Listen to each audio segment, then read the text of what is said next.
ईशावास्योपनिषद। ईशावास्योपनिषद ग्रंथ में 18 नंबर का मंत्र, उसका भाष्य आज हम लोग पढ़ेंगे। ठीक है।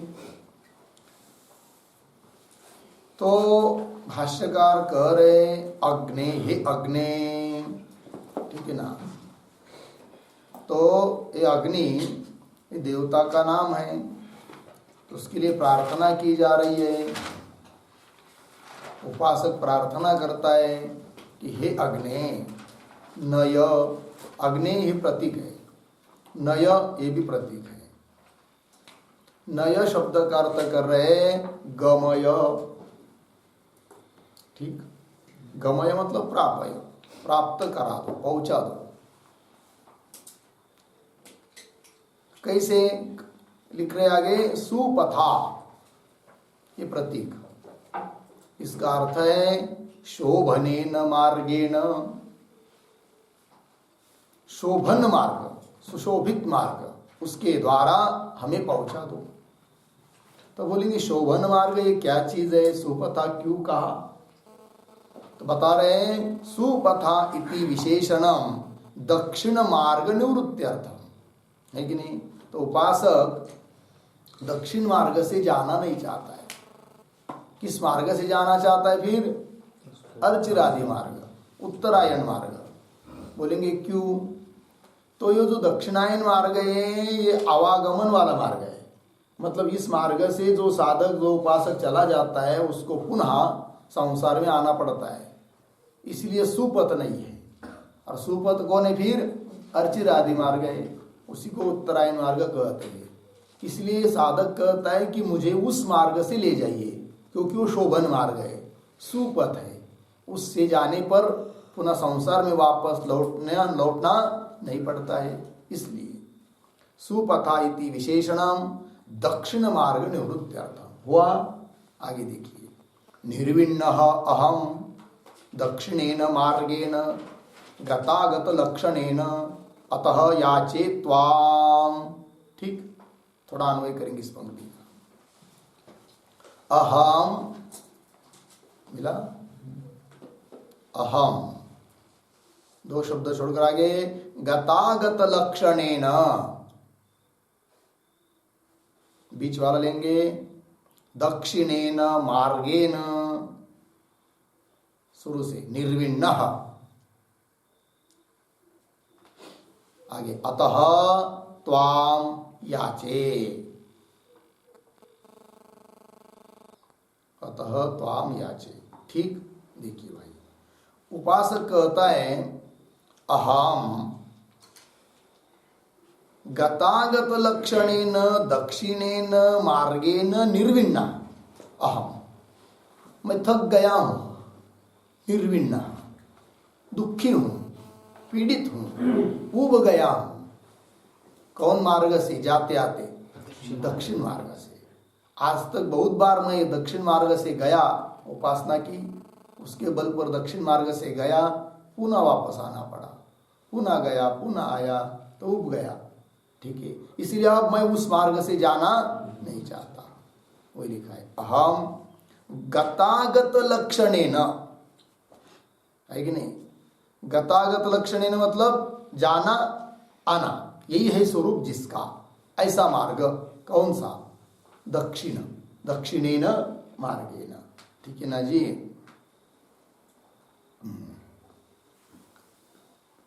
तो दक्षिणेन मार्गेन, अहम गतागत लक्षणेन दक्षिणेन मार्गेन निर्विण्ण, निर्विण्ण नाम मैं दुखी हूं, पीड़ित हूं, हो गया हूं। अतः इसलिए त्वाम याचे, मैं तुझे क्या करता हूं? याचना करता हूं। कौन सी याचना करते भाई? तो आगे की देखिए, पुनः पुनः गमनागमन वर्जितेन शोभनेन पथानय, इस बात की मैं याचना करता हूं। कौन बोल रहा है? उपासक, है ना। तो पुनः पुनः गमनागमन, पुनः जाना पुनः आना, इससे रहित, वर्जितेन रहित, ऐसा जो मार्ग, इसलिए उसको कह दिया शोभन मार्ग, सुपथ। तो शोभनेन पथा नय, ले जाओ। हो गया इतना। तो बोलेंगे भाई किस लिए ले जाओ वहां? उस मार्ग से। तो आगे लिख रहे राये, राये ये प्रतीक है, उसका अर्थ कर रहे धनाय, उसका भी अर्थ कर रहे हैं कर्म फल भोगाय इत्यर्थ। ठीक है ना। इसलिए ले जाओ भाई धनाय, अर्थात जो मैंने कर्म और उपासना की है उसका फल भोगने के लिए मुझे उत्तरायण मार्ग से ले जाओ, ऐसा कह रहे। आगे अस्मान, अस्मान यह प्रतीक है, उसका अर्थ कर रहे यथोक्त धर्म फल विशिष्टान अस्मान। ठीक है, यथोक्त जैसा शास्त्र ने कहा है कर्म करने के लिए, उपासना करने के लिए, उसको हमने किया। यथोक्त धर्म, धर्म मतलब वही कर्म उपासना ये सब, और उसका फल, उस धर्म कर्म का जो फल उससे विशिष्ट है हम लोग, है कि नहीं, ये कह रहे यथोक्त धर्म फल विशिष्टान। क्योंकि जो धर्म विशिष्ट होता है वो फल विशिष्ट होगा ही। जो कर्म करेगा अर्थात धर्म का अनुष्ठान करेगा उसको तो उसका फल मिलता ही है। इसलिए कह दिया यहाँ पर धर्म फल से विशिष्ट जो हम लोग, उन हम लोगों का सभी कर्म आप जानते हो। देवता के लिए बोल रहा है, कौन? उपासना। तो वही धर्म फल विशिष्टान, हम लोगों के सभी कर्मों को जानते हैं, उसको लिख रहे आगे विश्वानी, ये प्रतीक, इसका अर्थ है सर्वाणी। विश्वानी मतलब सर्वाणी। और बीच में आया देव, हे देव, ये भी प्रतीक है, संबोधन है उस देवता का जिसके लिए प्रार्थना कर रहे हैं। और वयुनानी ये भी प्रतीक है।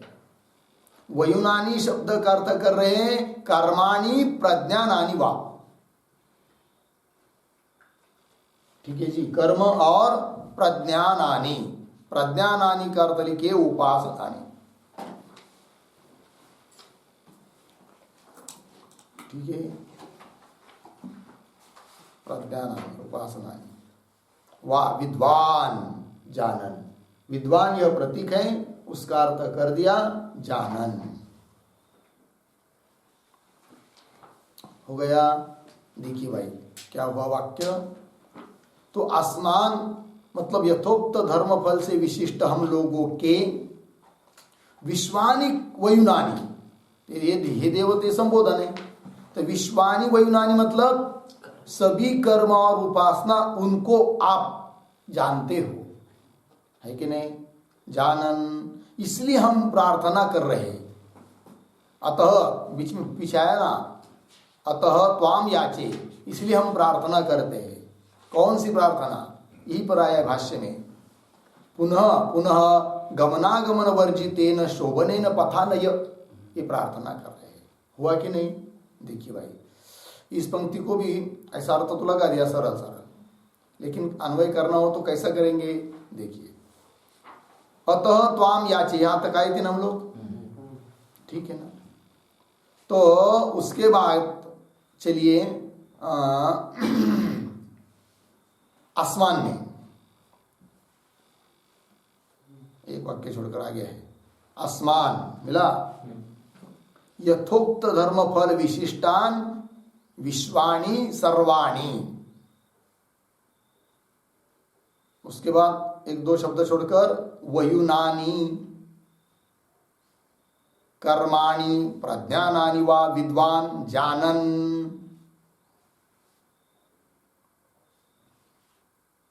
थोड़ा पीछे, हे देव,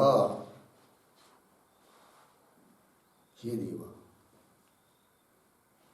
फिर आएंगे, थोड़ा और पीछे जाएंगे, राये धनाय कर्म फल भोगाय इत्यर्थः। उसके पीछे पुनः पुनः गमनागमन वर्जितेन शोभनेन पथानय, पुनः पुनः गमनागमन वर्जितेन शोभनेन पथानय। हो गया जी?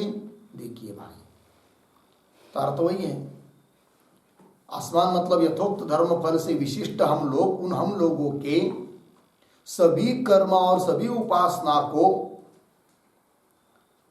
जानने वाले हे देव, तुम क्या करो भाई, तो उन कर्म फल भोग के लिए, राय धनाय, कर्म फल भोग के लिए हम लोगों को क्या करो कि पुनः पुनः गमन आगमन से रहित ऐसा जो शोभन पथ है, सुशोभित पथ है, अर्चरादि मार्ग है, उस मार्ग से हमें ले जाओ। ये प्रार्थना हुआ। आगे चलिए, और क्या करो, तो आगे लिख रहे भाष्य में किंच, मतलब और क्या, तो बता रहे हैं युयोधि, ये प्रतीक है, उसका अर्थ कर दिया भाष्यकार ने वियोजय, उसका भी अर्थ कर रहे हैं विनाशाय, विनाशय, ठीक। वियोजय, वियोजय मतलब क्या, वियुक्त कर दो, अर्थात नष्ट कर दो। किसको, आगे करे अस्मत्, ये प्रतीक है। अस्मत् का अर्थ है अस्मत्तः, अस्मत्तः, अस्मत्तः का भी अर्थ लिखिए उपासकेभ्यः,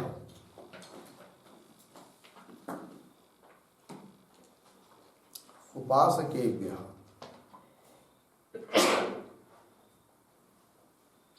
ठीक। आगे जुहुरानम, ये प्रतीक,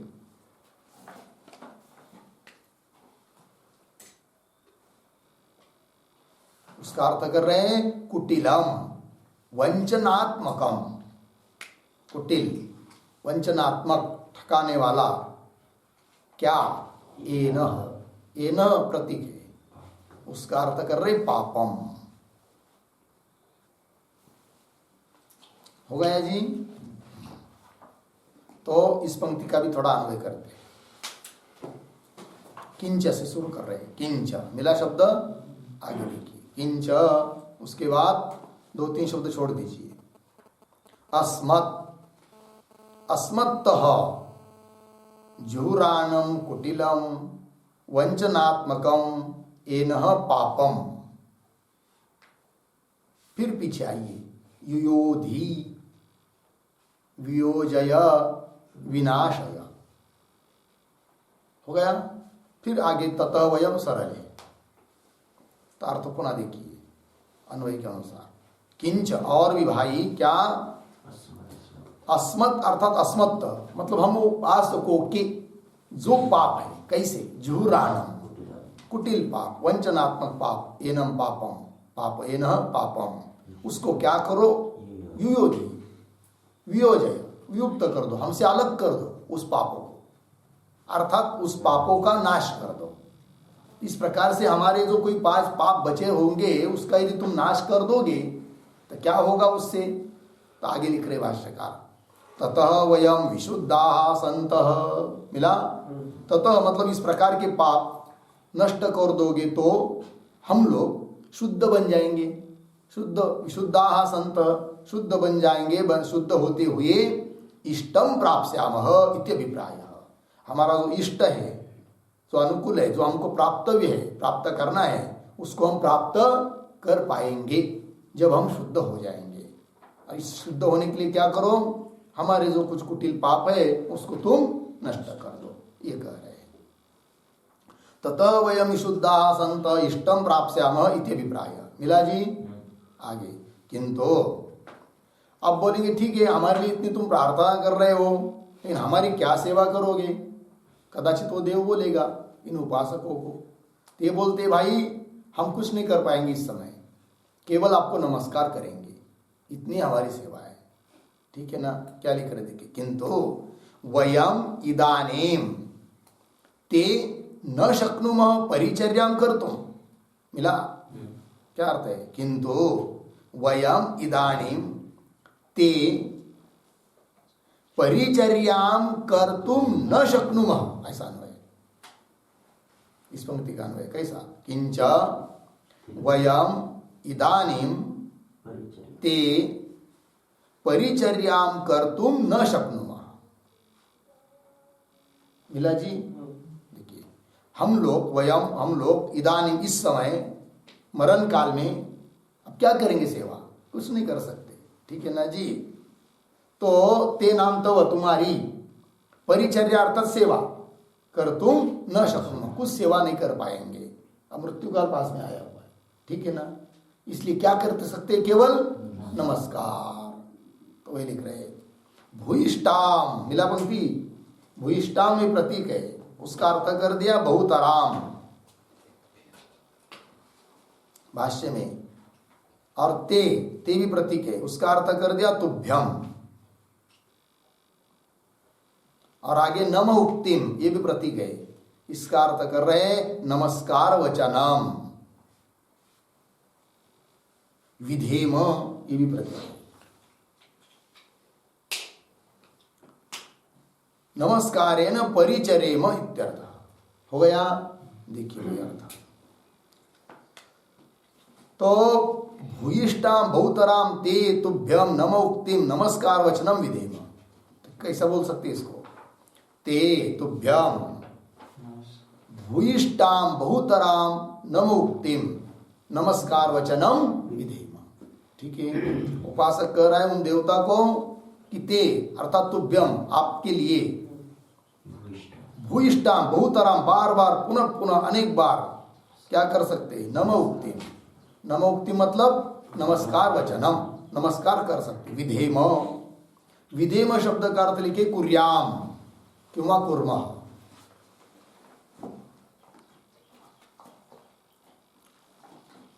ठीक है, विधेम कुर्याम किंवा कुर्मः इति यावत्। तात्पर्य क्या? नमस्कारेण परिचरेम, अर्थात नमस्कार करने से ही तुम्हारी आपकी परिचर्या अर्थात सेवा करते हैं, इतनी ही सेवा कर सकते हैं। हो गया जी, ये बात हो गई। 18वें मंत्र का भाष्य हुआ। अब आगे अब पुनः थोड़ा सा सिंहावलोकन कर रहे ग्रंथकार कि नहीं, कि अभी तक जो पीछे विचार हुआ है उसके बारे में कई कई स्थान पर यदि किसी को संशय उत्पन्न हो सकता है तो कौन वो संशय के स्थान है उसको उठाकर उनको उपस्थित करके फिर उसका समाधान देना चाहते हैं आचार्य भगवान। ठीक है, तो देखिए आगे, अविद्यया मृत्युम तीर्थवा विद्यया अमृतम अश्नुते, गया है पीछे। कौन से मंत्र में? 11वां मंत्र है। वहां पर कहा था अविद्या शब्द का अर्थ किया था कर्म, उससे मृत्यु को पार करके विद्यया अमृतम अश्नुते, विद्या शब्द का अर्थ किया था वहां उपासना, तो उपासना से अमृत भाव को प्राप्त हो जाते हैं। एक बात हो गई। और इसी उपनिषद में 14वें मंत्र में भी इसी प्रकार की बात कही है। क्या? विनाशेण मृत्युम तीर्थवा संबुद्ध्यामृतम अश्नुते, इस 14वें मंत्र में कहा है। वहां पर विनाश शब्द का अर्थ किया है क्या? कार्य ब्रह्म हिरण्यगर्भ, उनकी उपासना से मृत्युम तीर्थवा, मृत्यु को पार करके असंभूत्या, पदच्छेद करके क्या किया था वहां? असंभूत्या। तो असंभूत्या अर्थात अव्यक्त प्रकृति, उसकी उपासना से अमृतम अश्नुते, अमृत भाव की प्राप्ति होती है, ये कहा था। और अमृत शब्द का अर्थ किया था देवता भाव, देवात्म भाव, देवात्म भाव को प्राप्त हो जाते हैं। एक जगह ऐसा अर्थ किया था, नहीं कि नहीं? और इति, हाँ ये हो गए ना दो स्थल। तो आगे देखिए, इति श्रुत्वा, है कि नहीं? इति श्रुत्वा मतलब इस मंत्र की जो व्याख्या हमने की है, इन शब्दों का जो अर्थ किया है, उनको सुनकर, सुनने के बाद किसी किसी लोगों को संशय उत्पन्न होता है। ठीक है ना जी? इति श्रुत्वा केचित संशयम कुर्वन्ति, इन मंत्रों का अर्थ जो हमने किया है, भाष्य में किया है, उसको सुनने के बाद कुछ लोग संशयम कुर्वन्ति, संशय करते हैं, आक्षेप करते हैं, ये बात है। ठीक है जी? तो श्रुत्वा, तो श्रुत्वा मतलब, तो श्रुत्वा पर एक वाक्य लिखिए,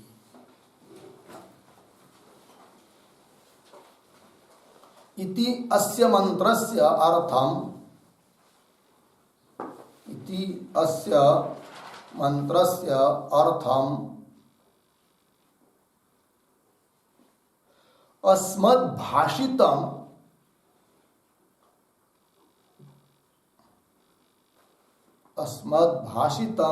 आकर्ण्य इत्यर्थः। आकर्ण्य इत्यर्थः। ठीक, देखिए भाई, तो क्या तात्पर्य निकला? श्रुत्वा मतलब इस मंत्र को केवल सुना और संशय होगा ही बात नहीं। इति अस्य मंत्रस्य अर्थम अस्मद्भाषितम आकर्ण्य। आकर्ण्य मतलब वही श्रुत्वा। इन मंत्रों का जो 11वां 11वां और 14वां मंत्र है, इन मंत्रों का जो अर्थ हमने किया, विद्या शब्द का अर्थ किया था उपासना, और अमृत शब्द का अर्थ किया था देवात्म भाव इत्यादि अर्थ जो हमने किया है, उस अर्थ को सुनकर कुछ लोगों को उत्पन्न होता है क्या? संशय। श्रुत्वा केचित्, कुछ लोग संशयम कुर्वन्ते। लगा जी, किस प्रकार का संशय करते हो? तो स्वयं संशय आ रहा है नीचे, है कि नहीं? तो भी संशय के ऊपर एक छोटा सा वाक्य लिखिए। किम अत्र तत्वज्ञानम विद्या शब्दार्थः।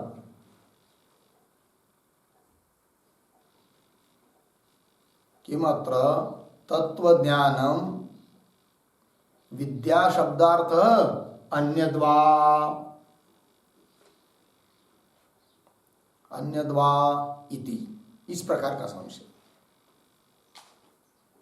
ठीक है, देखिए भाई, मतलब इन मंत्रों में जो विद्या शब्द आया है, तो विद्या शब्द का अर्थ भाष्यकार ने तो उपासना कर दिया, किंतु विद्या शब्द का अर्थ उपासना करना है या तत्वज्ञान करना है कि नहीं? तत्वज्ञान करना है कि तत्वज्ञान को छोड़कर अन्य कोई अर्थ करना है विद्या शब्द का? इस प्रकार का लोगों को क्या उत्पन्न होता है? संशय। ठीक है जी, चलिए। कुर्वन्ति, श्रुत्वा केचित् संशयं कुर्वन्ति, हुआ इतना। आगे, अतः तन्निराकरणार्थम संक्षेपत विचारणाम करिष्यामः। ठीक है, देखिए, अतः तन्निराकरणार्थम, तन्निराकरणार्थम संशय निराकरणार्थम, उस संशय को निवृत्त करने के लिए संक्षेपत थोड़े में ही हम लोग विचारणाम करिष्यामः, विचार करेंगे, बहुत ज्यादा विस्तार पूर्वक विचार नहीं करेंगे। ठीक है, कह रहे आप आगे, तत्र तावत् किन्निमित्तः संशयः इति उच्यते। तो बोलेंगे भाई, तत्र तावत्, तो तब तो बताओ इस प्रसंग में, इस श्रुति के बारे में, तावत् पहले, किम निमित्तः संशय, किम निमित्त का अर्थ है कि किम आकारकः संशय, आक्षेपः, किम आकारकः संशय किंवा आक्षेप, अर्थात इस संशय का आकार क्या है, किस प्रकार का संशय है, ये बात। इति उच्यते, तब उत्तर दे रहे हैं, मतलब बता रहे वो संशय किस प्रकार का है करके, संशय का आकार क्या है करके। तो चलिए आगे बढ़ता हूं, भाष्य में देखिए, हुआ कि नहीं? किम आकारकः संशय अर्थात आक्षेप इत्यर्थ, हुआ ना ऊपर की पंक्ति। आगे चलिए, विद्या शब्देन मुख्या पंक्ति मिली भाष्य में, उसके ऊपर लिखिए आक्षेप। यह आक्षेप ग्रंथ है, संशय ग्रंथ है, संशय पूर्व पक्षी का ग्रंथ है।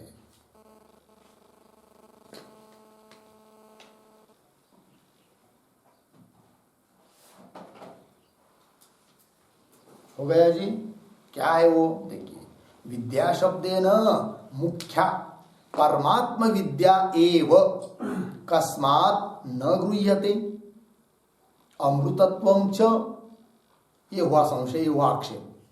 क्या कह रहा है पूर्व पक्षी कि विद्या शब्द से कौन विद्या लेनी चाहिए? मुख्या परमात्मा विद्या अर्थात तत्वज्ञान, ब्रह्म ज्ञान, लेकिन वही विद्या लेनी चाहिए। कौन शब्द से? विद्या शब्द से। किंतु ऐसा अर्थ न करके मुख्य अर्थ को छोड़ दिया आपने, और दूसरा ही अर्थ बताया विद्या शब्द का। क्या बताया था? उपासना बताई थी। तो मुख्य अर्थ को छोड़ने में क्या निमित्त है? कुछ निमित्त तो चाहिए, कुछ तो निमित्त दिखाई नहीं दे रहा है, और मुख्य अर्थ को छोड़कर दूसरा ही अर्थ तुमने कर दिया है नहीं। गंगायाम घोष इत्यादि स्थलों में गंगा पद का अर्थ होता है प्रवाह, किंतु वहां पर अर्थ लिया जाता है तीर, तट। क्यों? कि वहां पर अनुपत्ति है। गंगा शब्द का अर्थ जो प्रवाह, उसमें क्या गंगा घोष हो नहीं सकता, इसलिए वहां पर अर्थ लिया जाता है क्या जी? तीर। उस प्रकार यहाँ पर विद्या शब्द का मुख्य अर्थ बताया जाता है, सब जगह आता है तत्व विद्या, तत्व ज्ञान, ब्रह्म ज्ञान, परमात्मा विद्या। उसको छोड़ दिया और विद्या शब्द का अर्थ कर दिया उपासना। ऐसा करने में क्या निमित्त है? क्यों ऐसा किया? ये प्रश्न। दूसरी बात, अमृत शब्द। तो अमृत शब्द का भी अर्थ क्या किया था? देवात्म भाव की प्राप्ति इत्यादि अर्थ किया था। लेकिन देवात्म भाव की प्राप्ति होना थोड़ी वास्तविक अमृतत्व है। अमृतत्व मतलब अमर हो जाना ब्रह्म की तरह, ऐसा होना चाहिए, मुख्य अर्थ लेना चाहिए। वहां पर भी मुख्य अर्थ छोड़ दिया दोनों शब्दों का। ऐसा क्यों किया? ये प्रश्न है। समझ में आया? पंक्ति देखिए, विद्या शब्देन मुख्या परमात्मा विद्या एव कस्मात् न गृह्यते। क्यों ग्रहण नहीं की जा रहा है? अर्थ ऐसा, ठीक है ना। अमृतत्वम च, अमृतत्वम च मतलब लिखिए उस पर एक शेष वाक्य, मुख्यम एव। हाँ, अमृतत्वम के आगे मतलब समझने के लिए, इसका मतलब भाष्य में दुरुस्ती नहीं है। अमृतत्वम च मुख्यम एव कस्मात् न गृह्यते। मुख्यम एव कस्मात् न गृह्यते इति संबंध।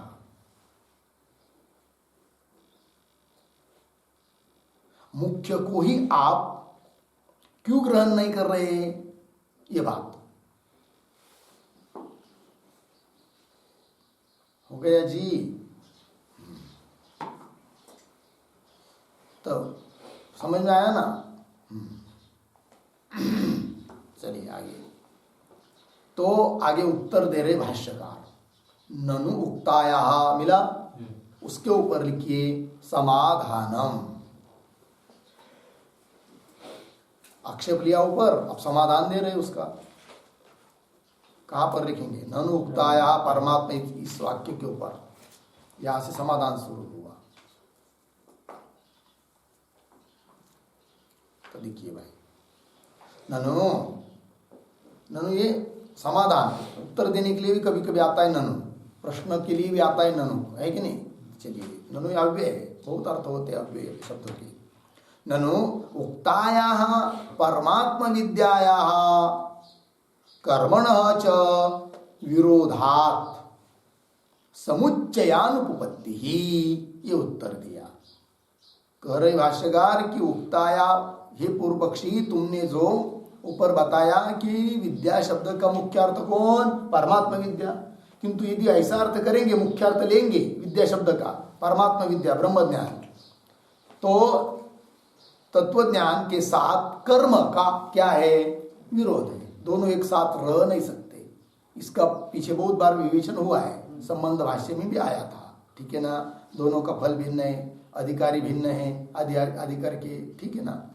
तो ननु उक्ताया परमात्मा विद्याया कर्मण च, परमात्मा विद्या और कर्म, इन दोनों का विरोधात, विरोध होने के कारण समुच्चय अनुपपत्ति, समुच्चय हो नहीं सकता। इसीलिए हमने विद्या और अमृतत्व इस शब्दों का मुख्य अर्थ को छोड़कर अन्य अर्थ किया है। तो मुख्य अर्थ छोड़ने में क्या निमित्त? समुच्चय की अनुपपत्ति, समुच्चय की अनुपपत्ति। यदि दोनों का समुच्चय हो पाता है कि नहीं, परमात्मा विद्या का और कर्म का, तब तो हमको मुख्य अर्थ को छोड़कर अन्य अर्थ लेने की जरूरत नहीं थी। किंतु समुच्चय नहीं हो पाता है, वही लिखा विरोधात समुच्चयानुपपत्ति। इस पर एक वाक्य लिखेंगे, परमात्मा विद्यायाः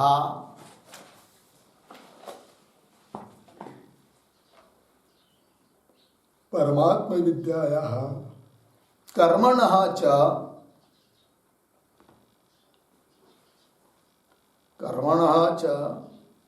समुच्चयानुपपत्ति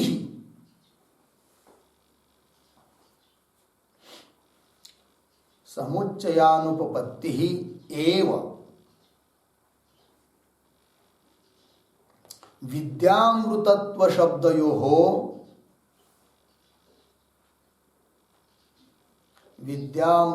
शब्दयोः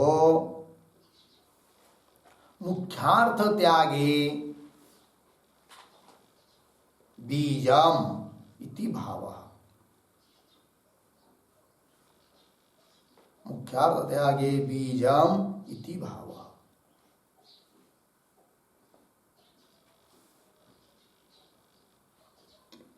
ठीक है जी। अर्थ देखिए, परमात्मा विद्या और कर्म इनका समुच्चय की अनुपत्ति, अनुपत्ति ही है। किस लिए? बीज, बीज है किसके लिए? मुख्यार्थ का त्याग में।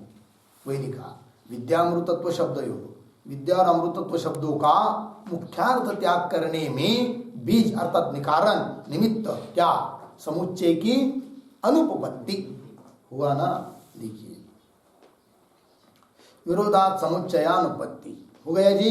आगे चलिए, सत्यम मिला पंक्ति।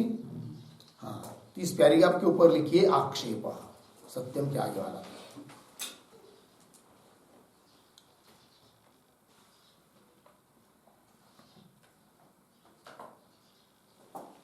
ठीक है। अब पूर्व पक्ष बता रहा है, कुछ बोल रहा है। सत्यम ठीक है। सत्यम का अर्थ क्या है? ठीक है। क्या ठीक है? कैसा बोल रहे हो? तो बोल रहे ठीक है मतलब उपेक्षात्मक ठीक है। ठीक है, ऐसा थोड़ी होता है। तो बोल रहे तुम क्या विरोध है करके? किसका? विद्या और अविद्या का। विद्या मतलब परमात्मा विद्या, उसके साथ कर्म का विरोध है, ये बोल रहे हो। ये आपका कहना ठीक नहीं है, ये बताना चाह रहा है। कौन? पूर्व पक्षी। सत्यम विरोध तु नावगम्यते। अर्धविराम। विरोधाविरोधयोः शास्त्र प्रमाणकत्वात्। ठीक, तो कैसा पढ़ेंगे इसको? देखिए सत्यम, इसके बाद 2-3 शब्द छोड़कर विरोधाविरोधयोः शास्त्र प्रमाणकत्वात्। शास्त्र प्रमाणकत्वात्, फिर पीछे विरोध तो नावगम्यते। देखिए भाई, बोल रहे हैं कि तुम कैसे कह रहे हो। पूर्व पक्षी बोल रहा है सिद्धांतियों को, तुम कैसे बोल रहे हो कि विद्या और कर्म का विरोध है करके? परमात्मा विद्या और कर्म का विरोध है, तुम अपने मन से कैसे बोल रहे हो? इसके लिए को क्या चाहिए? शास्त्र प्रमाण चाहिए ना। विरोध है या अविरोध है, ये कोई शास्त्र, इसके लिए कोई शास्त्र प्रमाण रहेगा तो हम मान सकते हैं कि दोनों का विरोध है करके। किंतु ऐसा तो कोई शास्त्र मिल नहीं रहा है दोनों का विरोध बताने वाला।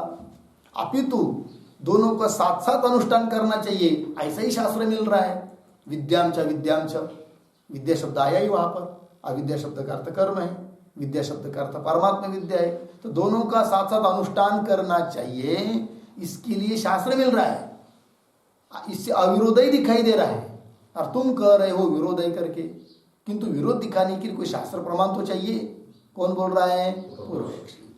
देखिए सत्यम विरोध अविरोधयोः शास्त्र प्रमाणकत्वात्, है कि नहीं? विरोध या अविरोध बताने के लिए कौन प्रमाण होता है? शास्त्र। और विरोध तो नावगम्यते, शास्त्र के द्वारा विरोधतर दिखाई नहीं दे रहा है कि नहीं? फिर आगे देखिए, यथा अविद्यानुष्ठानम विद्या उपासनम च शास्त्र प्रमाणकम तथा तद विरोध अविरोधौ अपि। मिला पंक्ति? देखिए भाई, वो बोल रहा है पूर्व पक्षी कि यथा जिस प्रकार अविद्या का अनुष्ठान, कर्म का अनुष्ठान, विद्या अर्थात परमात्मा विद्या और उपासना, ये सब शास्त्र प्रमाणकम, इन सब के लिए कौन प्रमाण है? शास्त्र प्रमाण है, शास्त्र ही करने के लिए कहता है। तथा उस प्रकार तद विरोध अविरोधौ अपि, उस प्रकार उसके विरोध और अविरोध के लिए भी प्रमाण होता है। कौन? शास्त्र। यदि ऐसा कोई शास्त्र मिलता विरोध दिखाने वाला तो हम विरोध मानते, किंतु ऐसा तो कोई शास्त्र दिखाई नहीं देता है। और शास्त्र प्रमाण के बिना हम कैसा समझे कि परमात्मा विद्या और कर्म का विरोध है करके? ये बोल रहा है।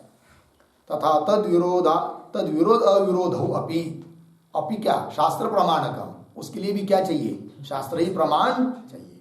किस प्रकार, उदाहरण देकर समझा रहा है पूर्व पक्षी।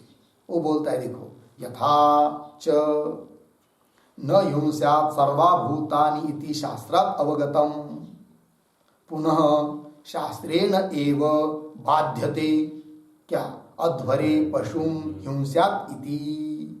मिला? देखिए, यथा जिस प्रकार है कि नहीं, हिंसा लोगों में रागत प्राप्त है, किंतु शास्त्र कहता है न हिंस्यात् सर्वभूतानि, किसी प्राणी मात्र की हिंसा मत करो। तो विरोध हुआ कि नहीं? तो शास्त्र प्रमाण है इसके लिए, हिंसा करने के लिए मना कर रहा है शास्त्र, तो विरोध दिखाया यहाँ पर, रागत प्राप्त हिंसा, और उसका विरोध कर रहा है कौन? शास्त्र। तो शास्त्र प्रमाण का ही होना चाहिए विरोध भी। न हिंस्यात् सर्वभूतानि इति शास्त्रात् अवगतम, शास्त्र से जाना गया। पुनः शास्त्रेण एव बाध्यते, और इस सामान्य वचन का बात पुनः दूसरे शास्त्र वचन से हो रहा है। पुनः शास्त्रेण एव बाध्यते क्या अध्वरे पशुम हिंस्यात्। अध्वरे, अध्वर मतलब यज्ञ, यज्ञ, अध्वर शब्द का अर्थ होता है यज्ञ, सप्तमी यज्ञ, अध्वरे पशुम हिंस्यात्, और यज्ञ में हिंसा करने के लिए शास्त्र कह रहा है। मतलब क्या तात्पर्य निकला? तो करने के लिए भी प्रमाण कौन है? शास्त्र। और विरोध के लिए भी प्रमाण कौन होता है? शास्त्र। शास्त्र से जाना जाता है विरोध अविरोध। और यहाँ पर तो ऐसा कोई विरोध शास्त्र है ही नहीं है। किसके लिए? परमात्मा विद्या और कर्म इन दोनों का समुच्चय नहीं होता है, ऐसा बताने वाला कोई शास्त्र तो दिखाई नहीं दे रहा है। अपितु विद्याम च अविद्याम च, इस पंक्ति से ये मालूम पड़ता है कि विद्या मतलब परमात्मा विद्या और अविद्या मतलब कर्म, दोनों का साथ साथ अनुष्ठान का ही विधान दिखाई दे रहा है। विरोध तो मालूम नहीं पड़ रहा है, इसलिए विरोध कैसा बोल रहे हो? कौन बोल रहा है? पूर्व पक्षी। ठीक है ना जी। तो यथा न हिंस्यात् सर्वभूतानि आया ना, इस पर एक टिप्पणी लिखेंगे।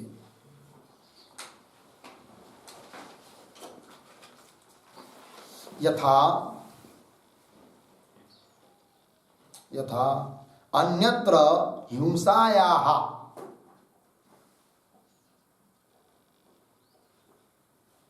अन्यत्र हिंसायाः, आगे उद्धरण चिन्ह में न हिंस्यात्, उद्धरण चिन्ह बंद,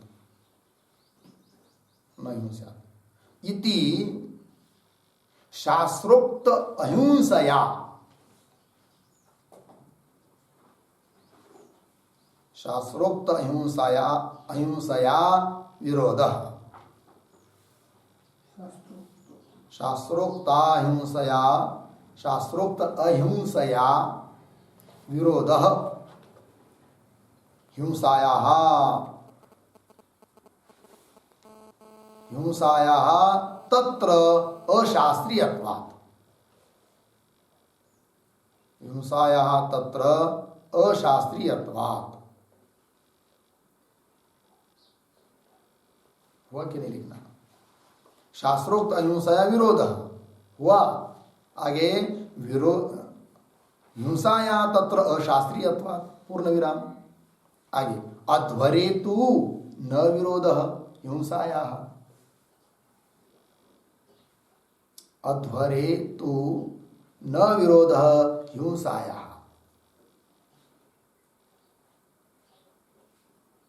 अपि शास्त्रीयत्वात्, अपि शास्त्रीयत्वात् पूर्ण विराम, आगे अध्वरे हिंसायाम, अध्वरे हिंसायाम स्वरूपत हिंसात्वे अपि, स्वरूपत हिंसात्वे अपि पाप अजनकत्वेन, पापाजनकत्वेन अहिंसात्वात्, अहिंसात्वात् पूर्ण विराम, हिंसात्वाहिंसत्वयोः, हिंसात्व अहिंसात्वयोः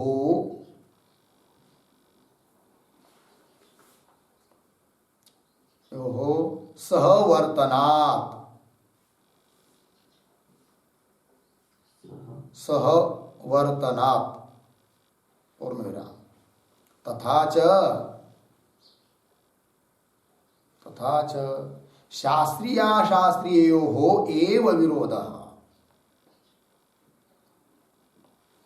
शास्त्रीय अशास्त्रीयोः एव विरोधः, अर्धविराम, न तु द्वयोः अपि शास्त्रीययोः,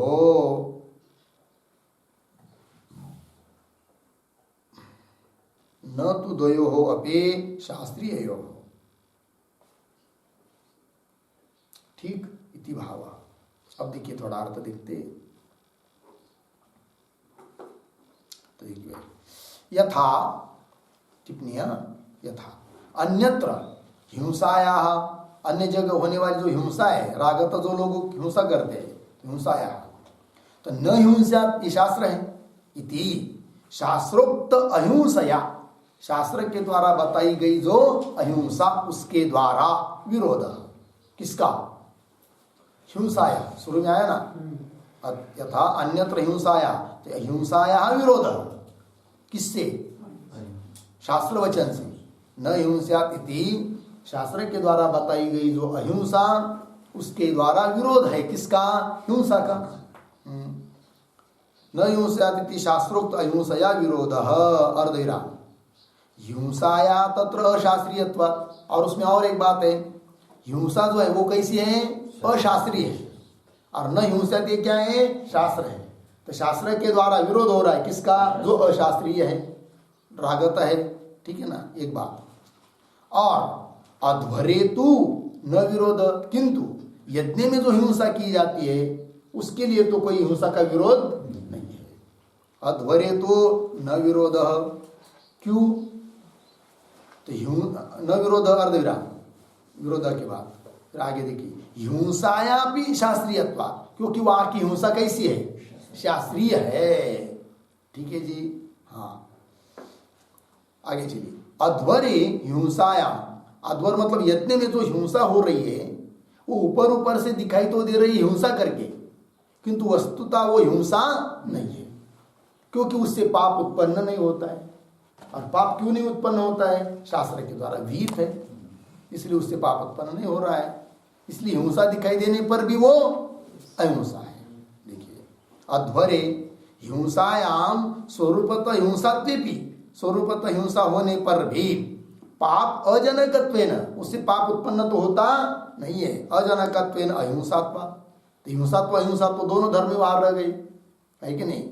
ऊपर ऊपर से देखेंगे स्वरूपतः हिंसात्व है और वस्तुतः अहिंसात्व है, ठीक है ना, दोनों को कोई विरोध है क्या? नहीं, है कि नहीं? इस प्रकार मतलब विरोध और अविरोध, ये जो बातें जानी जाती है उसके लिए प्रमाण होना चाहिए। कौन? शास्त्र होना चाहिए। अपने मन से अमुक का अमुक के साथ विरोध है या अविरोध है ये कह नहीं सकते, ठीक है। आगे, हिंसात्व अहिंसत्वयोः सहवर्तनात्, इसलिए वहां पर यज्ञ में हिंसात्व अहिंसत्व साथ साथ रह रहे हैं, ठीक है ना।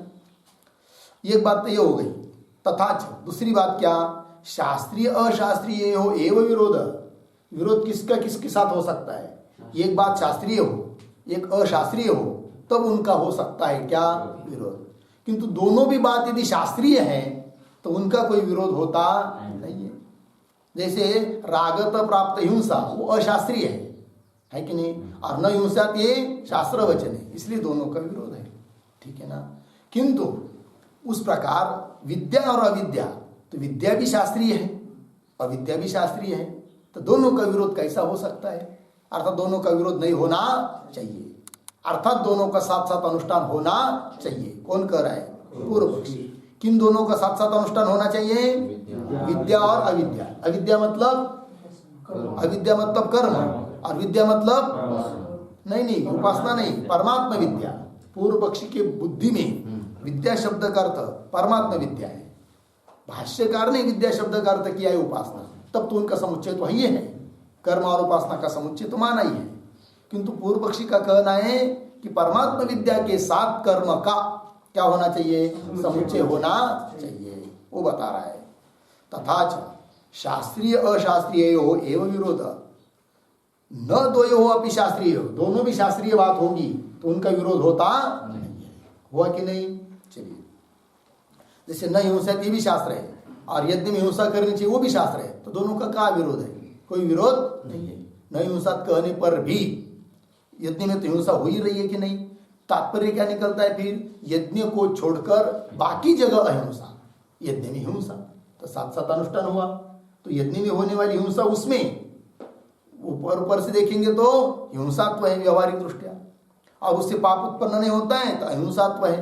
तो सवर्तमान स अनुष्ठान दोनों का हो रहा है कि नहीं। कहने का तात्पर्य विरोध अविरोध इसके लिए शास्त्र ही प्रमाण होना होता है, अपने मन से नहीं, है कि नहीं। वही लिख रहे आगे, देखिए अभी भाष्य में, पुनः पढ़ता हूं इस पंक्ति को। यथाच न हिंस्यात् सर्वभूतानि इति शास्त्रात् अवगतम, मिला। पुनः शास्त्रेण एव बाध्यते अध्वरे पशु हिंस्यात् इति। ये हुआ, उसने पूर्व पक्ष ने क्या दिया? उदाहरण बताया कि जैसे यहाँ पर होता है उस प्रकार एवं विद्या विद्यो अपि स्यात्, इसी प्रकार विद्या विद्या में भी होना चाहिए। तो एवं के ऊपर एक वाक्य लिखेंगे, विद्या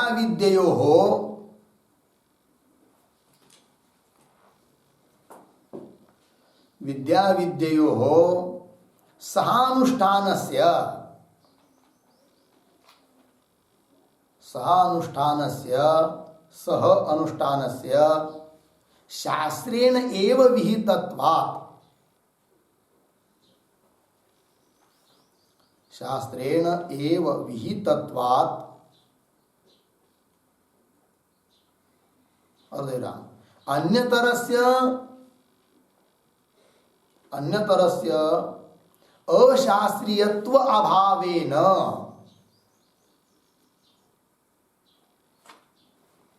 अशास्त्रीयत्वाभावेन अविरोधः स्यात् इत्यर्थः। अविरोधः स्यात् इत्यर्थः।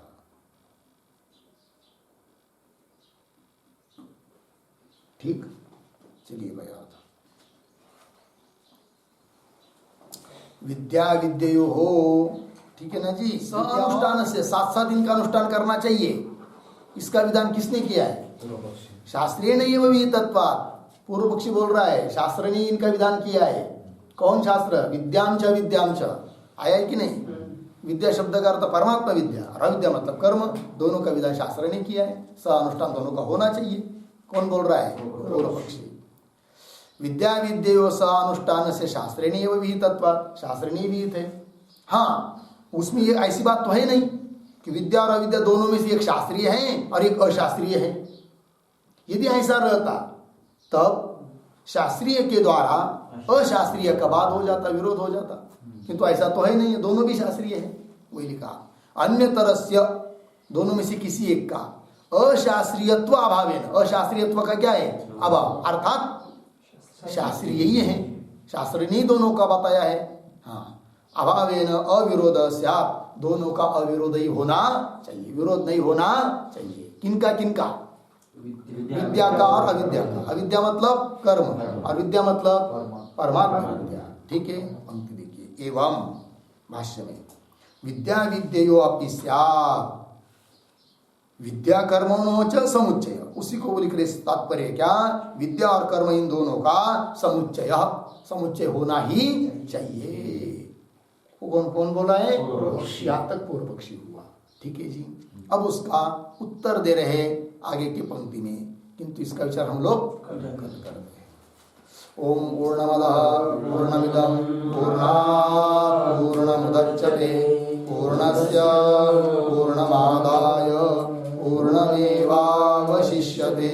ओम शांति शांति शांति।